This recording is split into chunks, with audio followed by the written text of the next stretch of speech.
Question में कह रहा है कि एक बॉडी है जिसका मास 5 kg है और ये रेस्ट में है, एक्सप्लोड करती है, 3 फ्रेगमेंट हैं and masses are in the ratio 1 and 1 and 3। तो बहुत सिंपल केस है यहाँ पे कि 5 kg का जो 3 पार्ट हुआ है उनका जो वैल्यू होगा मास का वो भी 1 और 3 kg के बराबर होगा। रेशियो भी मेंटेन है, टोटल वैल्यू 1 + 1 + 3 = 5 kg हो भी रही है। नाउ यहाँ पर ये जो 1 kg वाले हैं इनकी बात करें तो कह रहे हैं कि ये म्यूचुअली परपेंडिकुलर डायरेक्शन में फ्लाई किए हैं और स्पीड रही है 21। तो यहाँ पर डायग्राम के थ्रू चीज़ें समझ लेते हैं। सपोज़ करिए ये आपका कोई एक पार्टिकल है 1 kg का है और ये 21 मीटर पर सेकंड से जा रहा है। तो जो दूसरा वाला 1 kg है ये भी 21 की स्पीड से ही जा रहा होगा but mutually perpendicular. So here we have another 1 kg and that 1 kg will be keep on moving with 21 meter per second.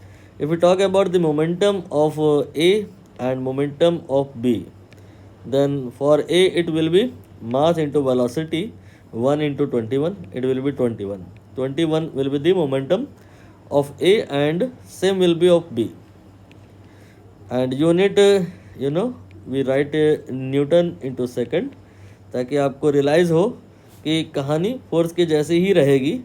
मतलब क्या है इस बात का कि आप मानो कि जैसे ये एक पॉइंट है O, यहाँ से एक 21 न्यूटन का फोर्स लग रहा है O A की डायरेक्शन में along the X axis you can say, and दूसरा 21 न्यूटन लग रहा है अलॉन्ग OB या you can say along the Y axis. तो इन दोनों का जो नेट आएगा उसे निकालने के लिए हम लोग पैरेललोग्राम लॉ की हेल्प लेंगे और ये आपका नेट अलॉन्ग OD आएगा। ठीक है, OC OD जो भी आप बोले, यहाँ मैंने D लिख दिया। और वैल्यू कितनी होगी इसके लिए आप अंडर रूट में this and that 21 and 21 square करके ऐड कर देंगे। तो ये 21√2 आएगा। आपको याद भी रखना है कि जो अगर दोनों ही वैल्यूज़ सेम टू सेम हो, दोनों ही वैल्यू सेम टू सेम हो, इन दैट केस आपने समय नहीं लेना है। सिंपल नेट के लिए करना क्या है कि √2 से मल्टीप्लाई कर देना है, वही मैंने किया ना। इसके बाद में अब आप सोचो कि शुरुआत में तो चीज़ें रेस्ट में थी तो कोई मोमेंटम था नहीं, तो बाद में मोमेंटम ये जो 21√2 है ये कैसे पॉसिबल है? ये पॉसिबल ही नहीं है। टोटल मोमेंटम तो 0 होना चाहिए। इसका मतलब ये है कि इतने के ही बराबर बट अपोजिट डायरेक्शन में भी मोमेंटम रहा होगा सिस्टम में, जिसकी वजह से क्या हुआ होगा कि टोटल बैलेंस हो गया होगा और मोमेंटम 0 हो गया होगा। तो मोमेंटम को बैलेंस करने के लिए हमने क्या किया, एक और वेक्टर बनाया that is OC and that will be for 20√2 Newton second for this cancellation for this balance.